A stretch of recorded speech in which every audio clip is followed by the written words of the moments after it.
Shalom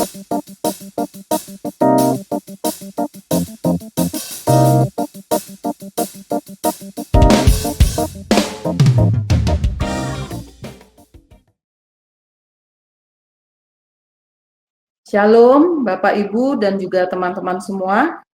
Saya bersyukur diberi kesempatan pagi hari ini untuk bisa sharing kesaksian tentang apa yang saya alami dalam hidup saya.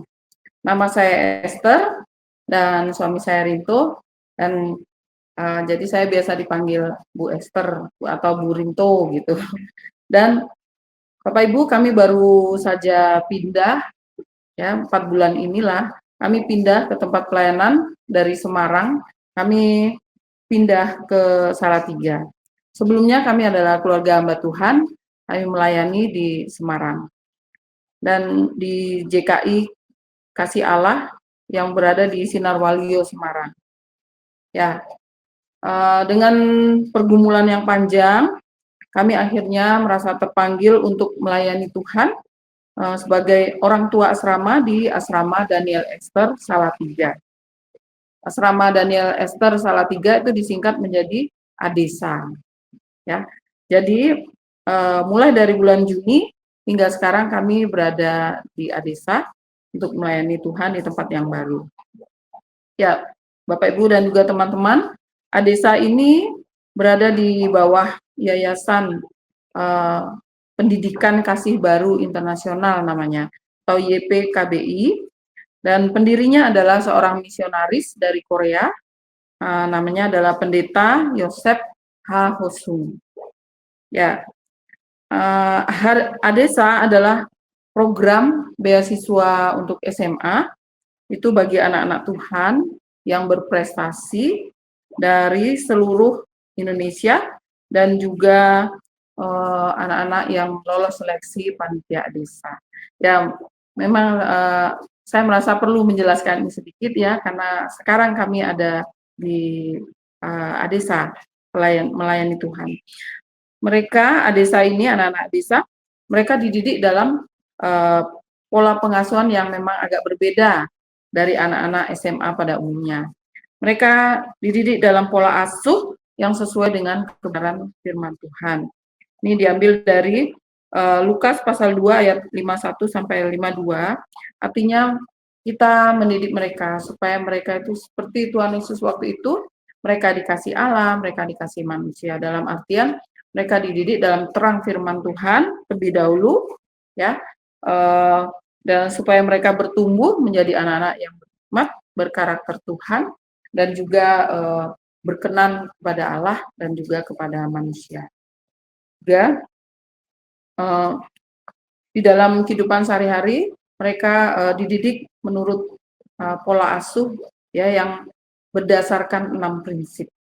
Ya, 6 prinsipnya itu yaitu rohani, fisik, pendidikan atau pengetahuan, juga sosial. Sosial meliputi komunikasi dan peduli, dan juga karakter, dan yang keenam adalah adalah tanggung jawab.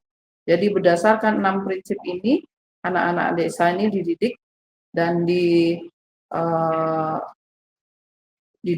juga dibimbing untuk bisa menjadi siswa-siswa yang berkarakter Kristus, dan juga kelak nanti mereka akan menjadi pemimpin-pemimpin yang berkarakter Kristus dan takut akan Tuhan. Itu tujuannya.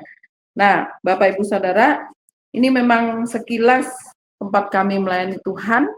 Ya, kami melihat visinya, kami melihat misinya, dan akhirnya kami merasa terpanggil untuk berada di tempat ini untuk melayani sebagai Bapak dan Ibu asrama di tempat ini. Ya, tugas kami mendampingi mereka, mendidik mereka, ya. Nah, sebenarnya yang bukan ini yang saya ingin sharingkan, tapi saya ingin men-sharingkan, berbagi kesaksian dengan Bapak Ibu dan juga teman-teman semua tentang hal fisik saya yang saya alami selama di sini. Jadi beberapa waktu yang lalu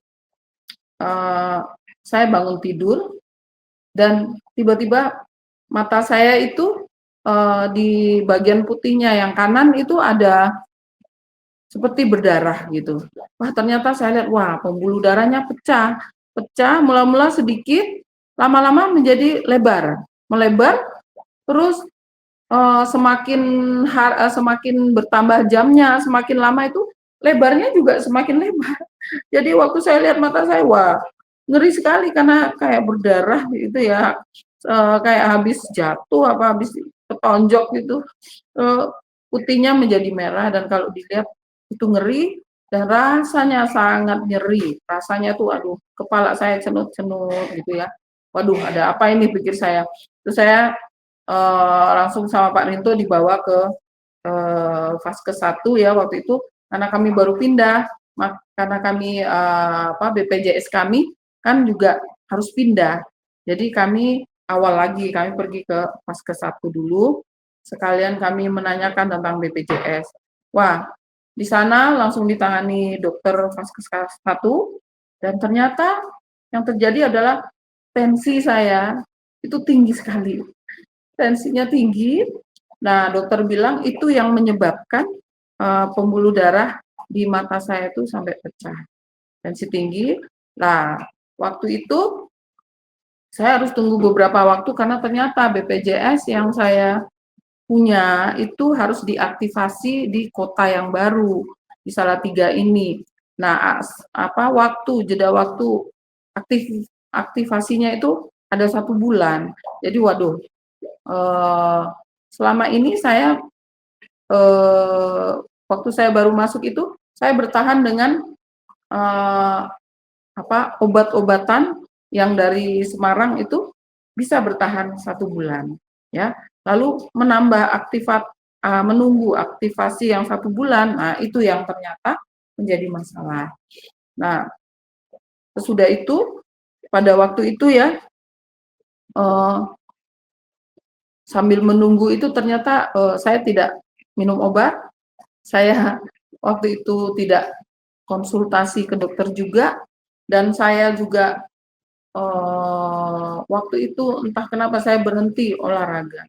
Sebelumnya waktu kami tiba di sini, Adesa ini tempatnya ada di sebelah lapangan bola. Di sebelah sebenarnya ada lapangan bola dan bersyukur saya jadi suka olahraga, gitu, jalan kaki pagi. Jadi itu membuat tubuh saya merasa sehat segar. Tapi sesudah itu 1 bulan, saya menjadi sibuk dan saya melupakan olahraga. Terus dokter belum bisa saya kunjungi, obat tidak saya minum, terus olahraga ternyata juga belum bisa saya lakukan. Jadi ada akibatnya ternyata, ya, akibatnya yang terjadi itu ternyata tensi saya naik, tensi naik, terus saya cepat-cepat ke dokter dan puji Tuhan menunggu beberapa hari saya dirujuk ke rumah sakit di sini dan BPJS-nya sudah bisa. Nah, waktu sampai saya di rumah sakit itu ditensi ulang, wah ternyata tensinya tambah tinggi, sekitar 180 ya per 100 bawahnya tinggi dan mata saya masih merah sekali ya toh, dalam waktu agak lama waktu itu bertambah merah, bertambah ngeri lah dan bertambah nyeri juga. Dan ada lagi hal yang membuat saya shock itu, waktu dicek kadar gula dalam darah saya itu ternyata tinggi sekali. Kadar gula dalam darah saya itu 600, ya sampai alatnya tidak bisa mendeteksi. Kemudian waktu saya konsultasi dengan dokter, dokter bilang, "Wah, kalau alat tidak bisa mendeteksi itu sudah 600 lebih, Bu." Itu dokternya seorang spesialis penyakit dalam ya. Jadi dokter sudah mengetahui tentang kondisi seseorang ya seperti saya. Lalu, waduh, saya shock. Wah, kok bisa ya? Terus saya ditawari opnam. Ayo Ibu opnam saja, karena ini udah terlalu tinggi, hasilnya jelek ya, rapot saya jelek. Waktu itu saya di lab juga, di lab ternyata hasil yang lain juga jelek. Jadi trigliseridnya juga jelek, tinggi sekali dan kolesterol juga agak tinggi.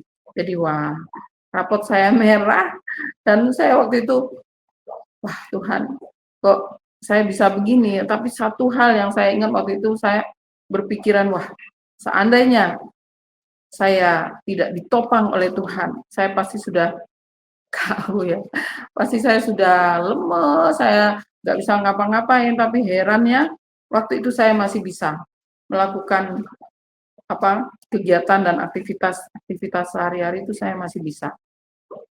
Habis itu pulang dari dokter, saya, menolak untuk tapi saya renungkan semua yang saya alami itu. Kenapa kok gini ya Tuhan, gitu.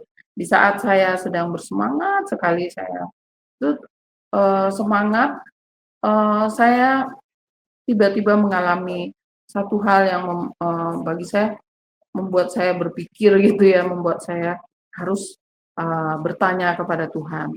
Lalu yang saya lakukan kemudian, eee, saya merenungkan ya, keadaan saya, oh iya ternyata benar.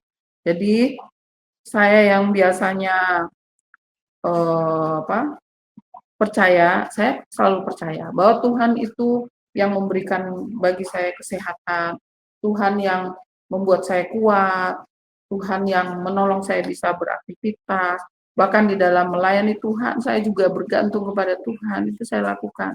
Namun kenapa gitu, eee, saya jadi bertanya-tanya ya, kemudian timbul kesadaran di dalam hati saya, timbul kesadaran, ini Tuhan sedang membuat mujizat atas saya.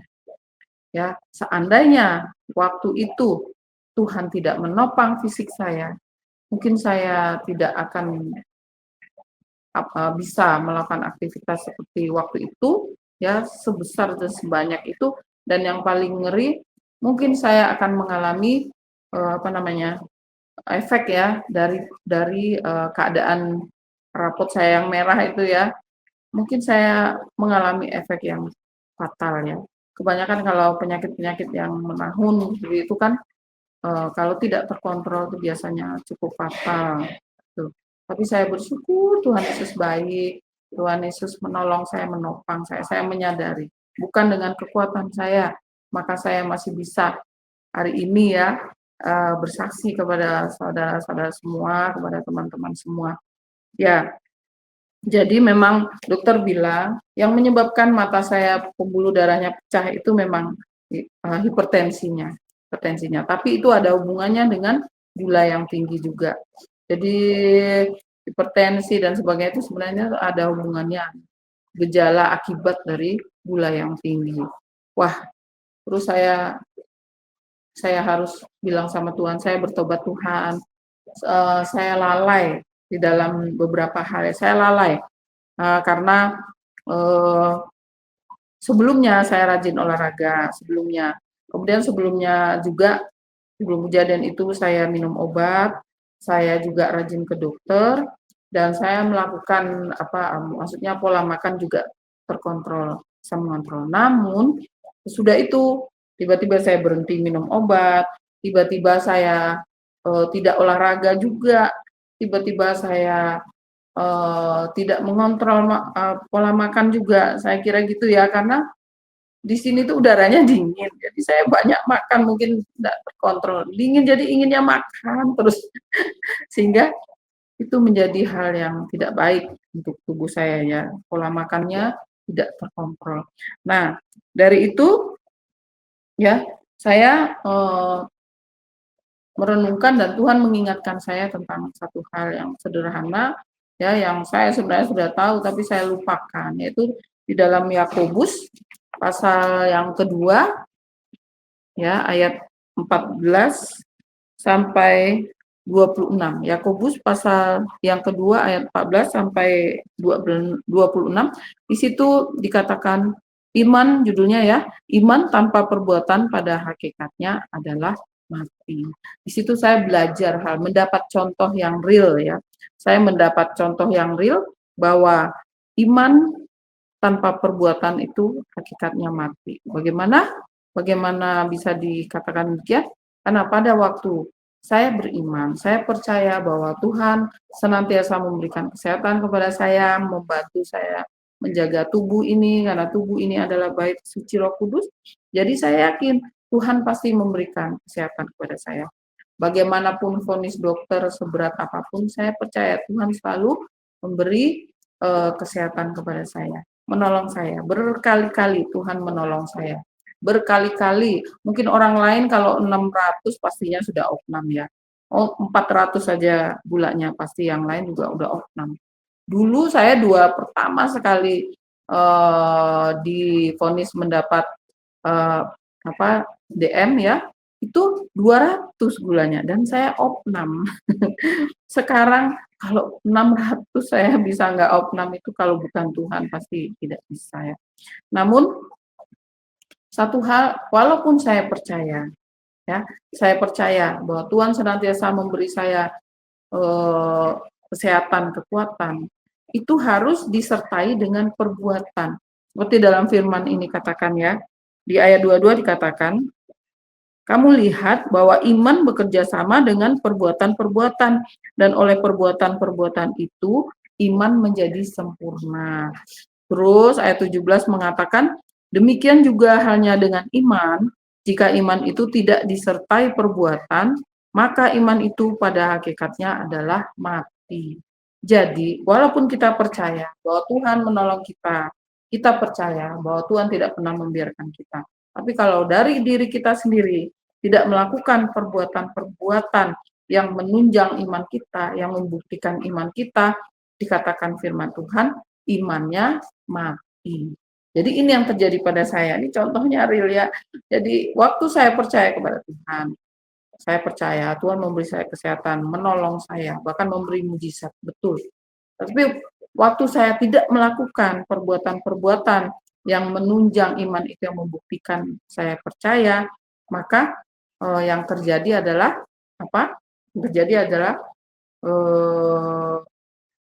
lonjakan dari sakit penyakit itu ya. Jadi saya sedang menunjukkan bahwa iman saya itu tidak disertai perbuatan, dan itu firman Tuhan katakan itu iman yang mati ya. Nah, di situ saya ditegur Tuhan. Harusnya bagaimana?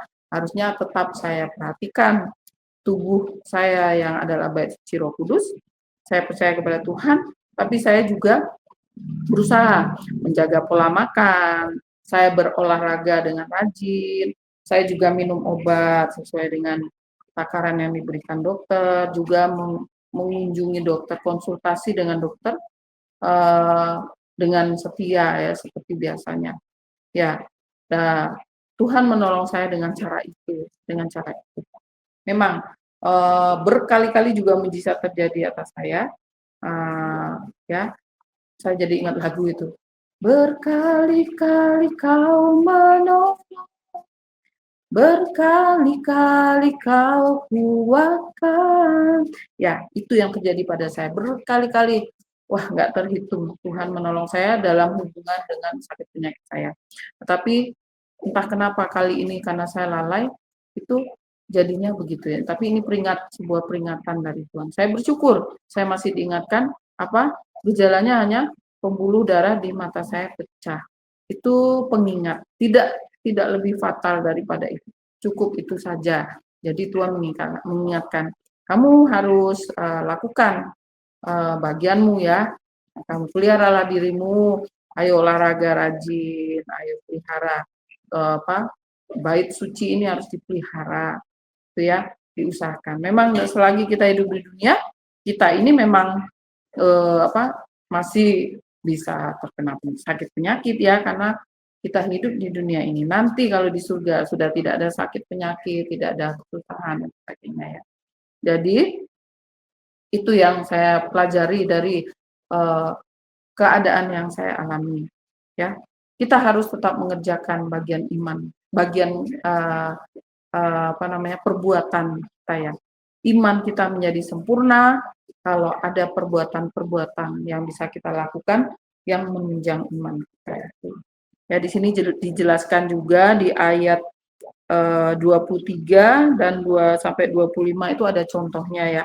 Abraham itu dibenarkan oleh Tuhan itu juga karena imannya yang disertai dengan perbuatan ya. Jadi waktu mau mempersembahkan Ishak pun Abraham itu percaya dalam hatinya pasti ya bahwa Tuhan akan menolong dia, memberikan korban persembahan, bukan anaknya. Tapi dia lakukan juga, anaknya dibawa ke Ishak dibawa ke gunung, gunung Tuhan ya, Gunung Horeb, dan di sana Ishak juga sudah hampir dipersembahkan, tapi imannya Abraham itu disertai dengan perbuatan yakin dan tetap dia lakukan dengan perbuatannya, dia naik ke gunung Tuhan dan dia siap. Ternyata benar, Tuhan memberikan korban lain ya. Itu hanya sebuah ujian bagi imannya Abraham. Demikian juga Rahab di ayat 25. Rahab itu adalah, memang kita tahu ya, di sini dikatakan seorang pelacur waktu itu. Orang yang tidak percaya Tuhan, tetapi dia percaya bahwa Allah Israel akan bisa menyelamatkan keluarganya, Rahab dan keluarganya. Karena itu waktu itu Rahab menyembunyikan pengintai-pengintai Israel ya, dan karena perbuatannya itu perbuatan yang menyembunyikan pengintai Israel itu membuat Rahab dan keluarganya selamat ya. Yeriko semuanya dihabiskan, tetapi Rahab dengan keluarganya itu menjadi selamat dan akhirnya menjadi bilangan orang-orang yang percaya kepada Tuhan dan masuk pula di dalam Alkitab, luar biasa ya.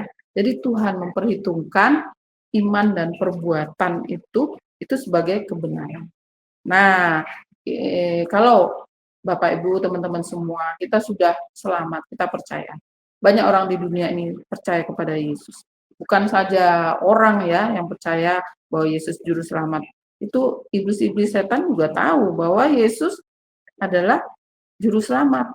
Tetapi apakah kita imbangi iman kita itu dengan perbuatan? Apakah kita mengisi keselamatan kita dengan perbuatan yang menunjang iman? Nah, itu yang perlu kita renungkan. Sudahkah kita mengisi keselamatan kita, iman percaya kita itu dengan perbuatan yang membuktikan bahwa kita punya iman kepada Yesus Kristus? Banyak orang katakan, oh ya, percaya Yesus, percaya. Tetapi sudahkah perbuatan kita mencerminkan iman percaya kita itu? Jadi butuh perbuatan-perbuatan yang sungguh-sungguh berkenan kepada Tuhan, yang sesuai dengan iman. Kalau kita mengaku anak Tuhan Yesus, tapi mungkin kita jarang berdoa, kita jarang baca firman, kita tidak percaya, kita mengandalkan diri sendiri untuk segala hal, itu apakah sudah kita lakukan perbuatan yang menunjang iman kita?